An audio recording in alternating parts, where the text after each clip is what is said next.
आज राफेल आ रहा है अम्बाला, और हम देख रहे हैं कि राफेल के आने से लोगों में बहुत उत्साह भी है, और उत्साह होना भी चाहिए।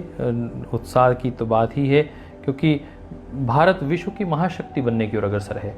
जो विश्व की महाशक्तियां हैं उनके पास जिस तरह के हथियार हैं, आज वही उस प्रकार के हथियार भारत के पास भी हैं। देखिए, भारत अहिंसा को मानने वाला देश है, योग को मानने वाला देश है, परंतु अपनी रक्षा करना ये सबका कर्तव्य है। आप कहें जी हम तो हिंसा नहीं करेंगे, कोई व्यक्ति हमें सामने से मारेगा, तो भैया उस वक्त अपने शरीर की रक्षा करना, ये भी तो आपका धर्म बता रखा है भगवान जी ने।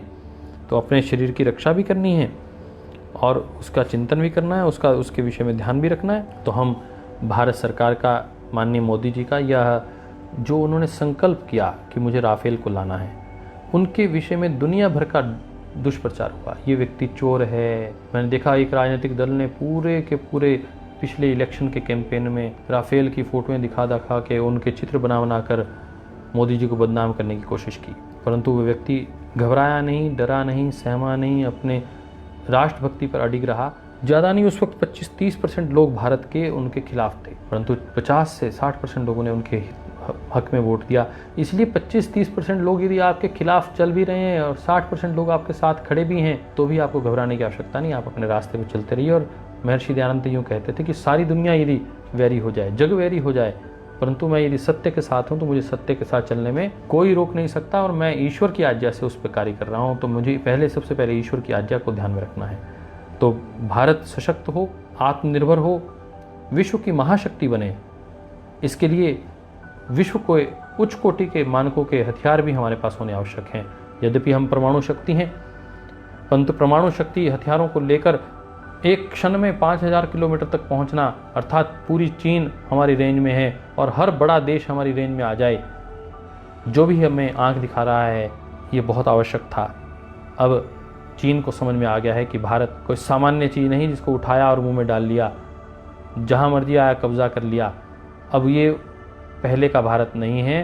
अब भारत की कमान साहसी नेतृत्व के हाथ में है। और सबसे बड़ी बात है, भारत का जनमानस जाग गया है। भारत के हर व्यक्ति में राष्ट्रभक्ति का वलवला, वो उसकी चेतना, राष्ट्रीय प्रेम की जो चेतना का स्वर बड़ा है, उसकी आवाज़, उसकी धमक अब चीन के कानों में सुनाई दे रही है। और राफेल के आते ही वह धमक कई 100 गुना बढ़ जाएगी। तो हम बहुत बहुत अभिनंदन करते हैं माननीय मोदी जी का, रक्षा मंत्री महोदया, हमारी दुर्गा सरीखी बहन, उनका अभिनंदन करते हैं। भाई माननीय राजनाथ सिंह जी जो सेना की कमान को संभाले हुए हैं, उनका अभिनंदन करते हैं।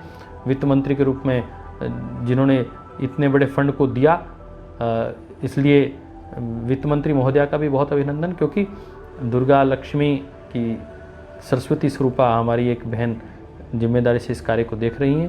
पहले रक्षा मंत्री भी रही और अब वित्त के माध्यम से कहीं रुकावट आई कि हमारे पास धन की कमी है, तो उन्होंने कहा कि धन की कमी मैं नहीं आने दूंगी, और धन की कमी को पूरा करते हुए राष्ट्र के लिए रक्षा के लिए उपकरण है वो बहुत आवश्यक है। यदि राष्ट्र सुरक्षित होगा तो हम निश्चित रूप से अग्रसर हो पाएंगे। आज अम्बाला में, हरियाणा में वो राफेल आ रहा है, हरियाणा के लिए भी गौरव की बात है, क्योंकि